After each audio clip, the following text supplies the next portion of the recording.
Belize, in South America in 1982, and a female worker named Miss Barbara Walsh from the WRVS, which stands for the Women's Royal Voluntary Service, who was based at a British Army camp near Belize City, and another woman named Jackie Vivian, who was the wife of a commanding officer of the army camp, heard from the Belize locals about a young British child who had been imprisoned in a Belize jail.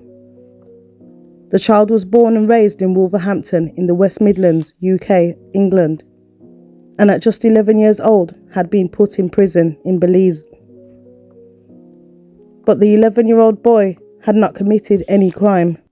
Upon hearing about the plight of the 11-year-old British child, Mrs. Barbara Walsh and Jackie Vivian began to champion for the boy's cause and launched a campaign to rescue the 11-year-old child from the Belize prison and bring him back to England. But who was the 11-year-old boy? Where were his parents? How did he get from Wolverhampton, England to Belize? And why was he in jail, even though he'd committed no crime? This is the story of 11-year-old John Saul.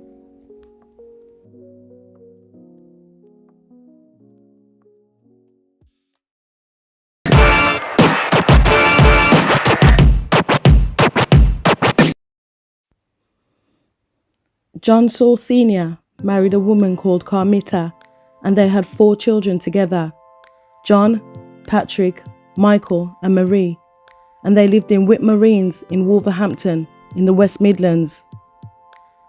Carmita came into the marriage with a son already called David, who was not John Saul Sr.'s child. And in 1977, Carmita walked out of the family home and left John Sr., leaving him to bring up the 5 children on his own. But after a few years, John Sr., who was an unemployed builder, suffered a breakdown and put the children into voluntary care. Carmita had told her husband, John Sr., that she was going to her home country of Belize, a former British colony in South America, for a holiday, but she never returned. John Saul Sr. said that when Carmita didn't come home, he went round the twist with worry, saying, "I just couldn't cope with feeding and caring for 5 children on my own. So when the welfare officer called, I accepted his offer of help." The 5 children were taken into care by Wolverhampton Social Services and placed in a children's home. Just over 2 years later, Carmita, aged 32, who was now expecting her 6th child by another man she'd got with whilst living in Belize, returned to England to ask Wolverhampton Social Services for her 5 children back. But she didn't just want them back, she wanted them to go to live with her in Belize. So Wolverhampton Social Services said that they did investigations in both Belize and in England, and it was then decided that they would send the 5 children to go and live abroad with their mother in Belize, South America. And in January 1980, along with the children's social worker, a man by the name of Stanley West, who had agreed to accompany the 5 children on the flight from England to Belize in Central America. There, they would be passed over to their mother, Carmita, to be reunited and live a life of happiness. So they were all flown to Belize at the public expense for a better life. But it would turn out to be anything but.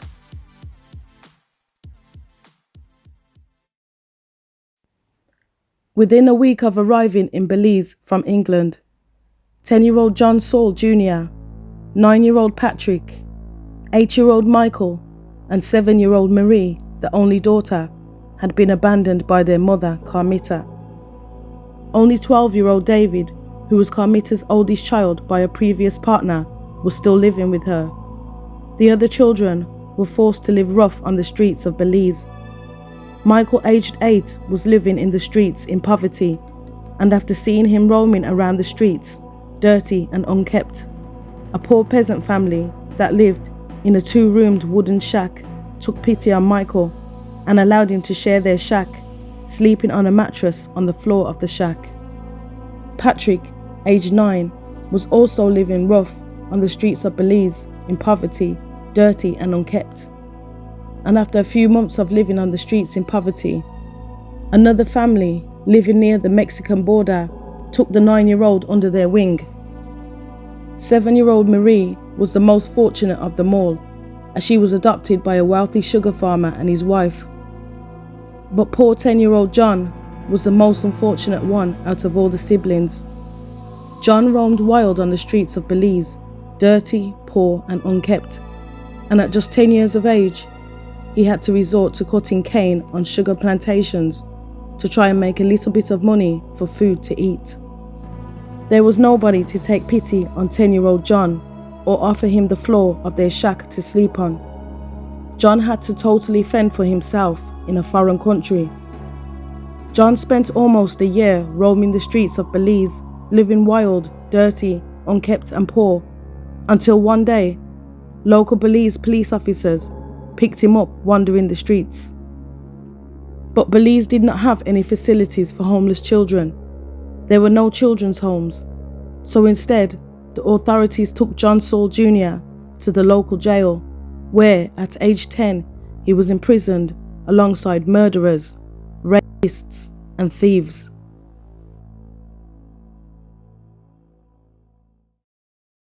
Some months after John had been imprisoned, the locals began talking about the now 11-year-old British boy that was locked in a prison with thieves, rapists, and murderers, even though he had not committed any crime. And this local gossip eventually got to volunteer worker at the British Army based in Belize, Mrs. Barbara Walsh, and British Army commanding officer's wife, Jackie Vivian, and they decided to go and see the imprisoned boy for themselves. Upon arrival at the prison, the two women said that John was in a distressed state, as he was often teased and beaten up by the other inmates for being white. The women said that John had been locked up in a juvenile army-run style prison, in a cell with 7 other boys, and through his distressed tears, he told the women, "I want to go back to my own country." Enraged at the circumstances and condition John was in, the women immediately contacted the High Commissioner, Frank True, and told him of John's plight. They then brought John's plight to the British media. Barbara Walsh, the volunteer in the army base, said, "John could have been my own son going through this awful anguish. He lives with murderers and God knows what else. He must be got out of that place." The newspaper expose brought a lot of media attention to 11-year-old John's plight, and when many heard his story, they were angry. Labour MP for Wolverhampton North East, Claire Short, spoke about her shock, saying, "I shall be writing to the local authority in Wolverhampton about what appears to be a scandalous situation. These poor little devils should be brought out as quickly as possible. This is a horrifying story, and I wonder how the social workers came to the decision they did. I am also asking the Foreign Secretary to see what can be done to help them." Sir William Clark, MP for Croydon South, wrote a letter to the Prime Minister about John in prison and called the decision of Wolverhampton Social Services to send the children to Belize disgraceful. Whilst Cheltenham Tory MP Charles Irving offered to pay for John's airfare home if he was able to be released from prison. The public also demanded that Foreign Secretary Lord Carrington take immediate action.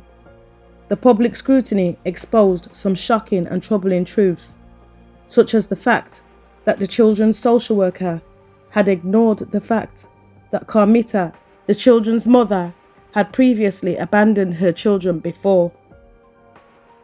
They had also ignored the fact that Carmita was penniless and had no money of her own. And it wouldn't be until 18 months after the children had arrived in Belize before Belize established a welfare system under the Social Security Act.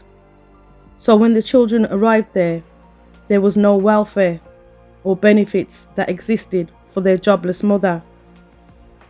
Wolverhampton Social Services had also overlooked the fact that Carmita had no fixed address and she lived from house to house. And at the time of her children moving to Belize, she was living with a Belize police sergeant, the man who she was now pregnant for with her 6th child, but their relationship was unstable. Carmita couldn't afford to keep her kids, but despite this, social services allowed the 5 children to be sent to their mother's care in Belize, where they were then forced to live in horrific poverty. Carmita welcomed her 5 children at the airport when they reached Belize, but within 2 weeks, the family had been first passed around amongst different peasant families to take care of, before being left in poverty to fend for themselves in a foreign country. David Taylor, aged 12 and the oldest child, although he was initially the only child that stayed with the mother, he would be eventually moved from one poor family to the next, before being abandoned to roam wild on the streets amongst the Mayan Indian village near the Mexican border. Initially, Carmita had said that she wanted all her children to come to live with her in Belize, except for John, because she said he was a troublemaker. But Wolverhampton Social Services had told her that she would have to take all of her children. Upon hearing the story of the 5 Wolverhampton children, the public backlash was brutal. But Director of Social Services, Mr. Gilbert Hodgkinson, alongside the chairman of the Social Services Committee, Mr. John Fenty, stood by and defended the decision to send the children to Belize, saying that the decision was made after proper inquiries into the mother's suitability. The Director of Social Services, Mr. Gilbert Hodgkinson, also said the department had no option but to return the children to their mother as they were in voluntary care, and in cases such as this, we have no grounds for keeping children if either of the parents want them back. They then went on to explain that they would now be asking for a further report on John's situation in prison, before fiercely, verbally attacking the newspaper that had exposed the story, saying that some of the information published was third-hand, with Chairman of the Social Services Committee, John Fenty, saying, "We won't be panicked or snowballed into making decisions by a third-rate newspaper peddling third-hand information." Wolverhampton Social Services Area Manager Bernard Gillespie also defended the decision to send the 5 children to Belize, saying that the children had been sent there in their own best interests. Mr. Gillespie also said that the children were extremely unsettled in care and kept on asking persistently to be with their mother.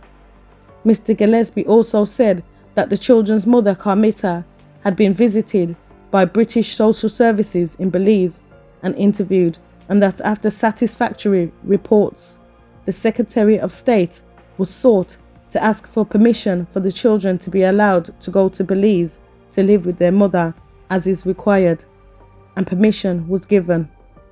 Mr. Gillespie went on to say that now there was no question in his department about bringing the children home.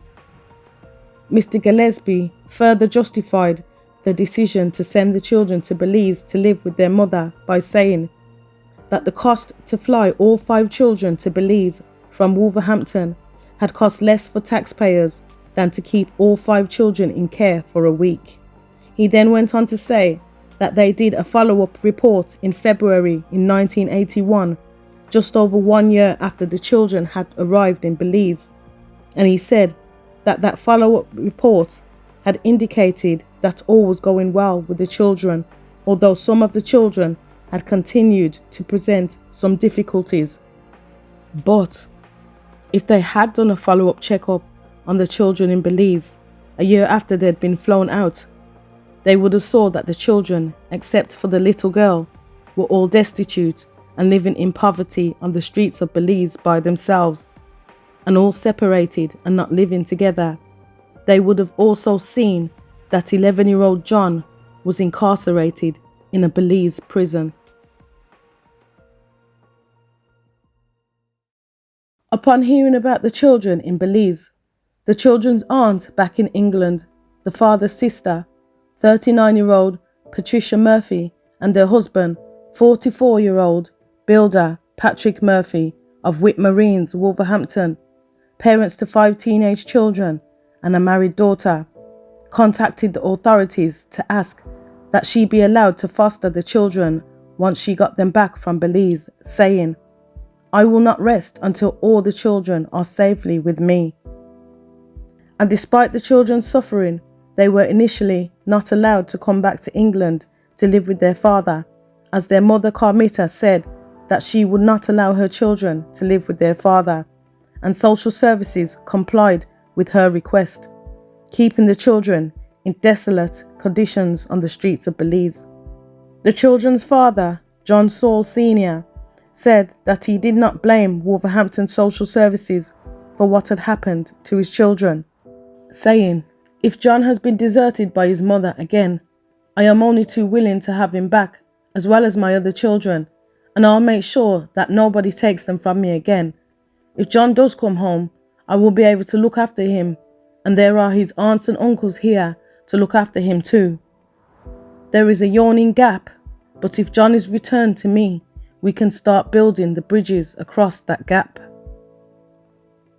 The children's aunt, Patricia, said that she needed a minimum of £4,000 to fly out to collect the children, and the community began fundraising campaigns.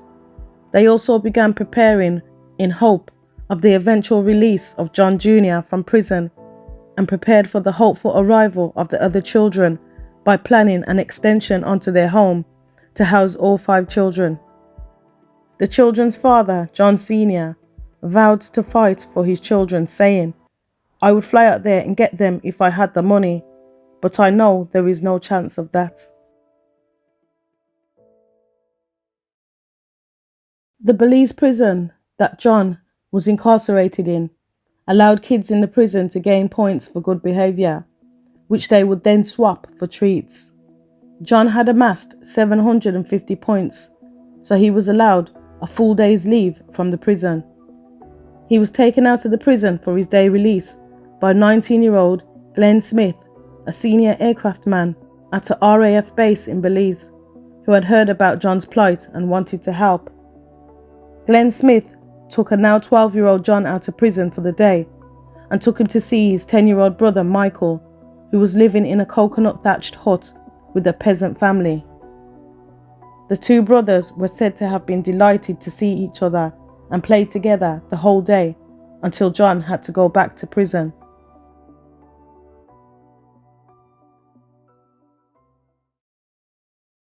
John's aunt Patricia was still campaigning to get 12-year-old John out of prison, and she wrote a letter to the then Education Minister of Belize, a Mr. Saeed Musa, who, upon reading the letter of John's situation, ordered for John to be released from prison immediately.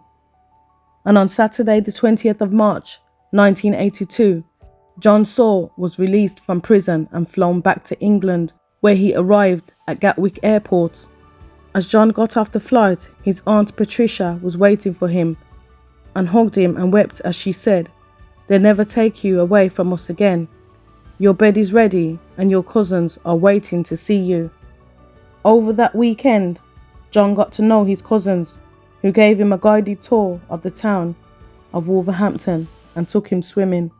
12-year-old John, who had spent almost a year in prison, said, "I thought I'd never get out," to which his aunt replied, "Believe me, darling, nothing like this will ever happen to you again."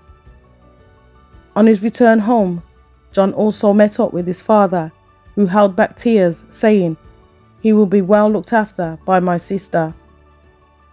Upon reaching his aunt's house, John took off his prison clothes, had a bath, and put new clothes on that his aunt had brought, saying of his old prison clothes, "I never want to see these again."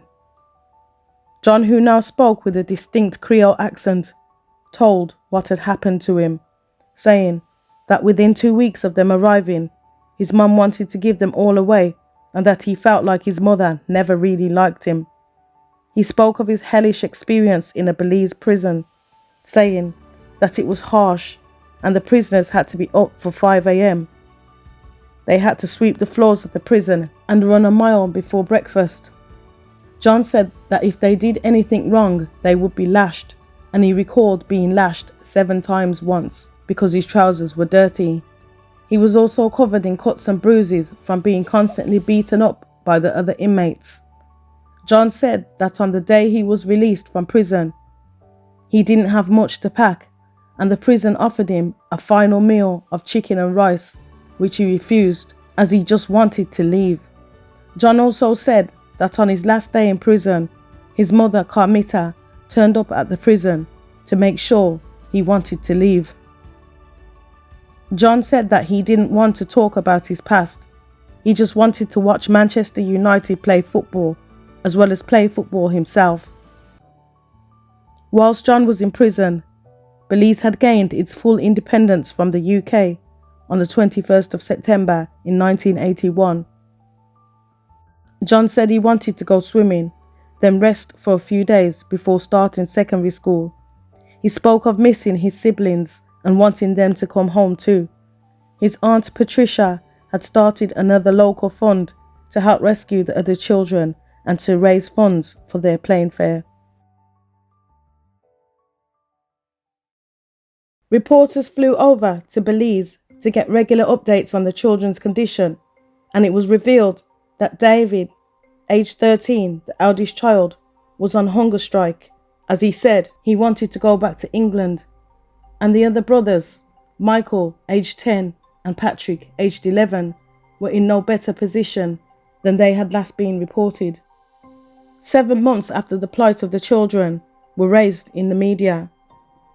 In October 1982, the fare was raised to bring eldest brother David, now aged 14, home, and his aunt and the rest of the family in England were waiting on a telegraph to come any day now, saying that David was on the plane.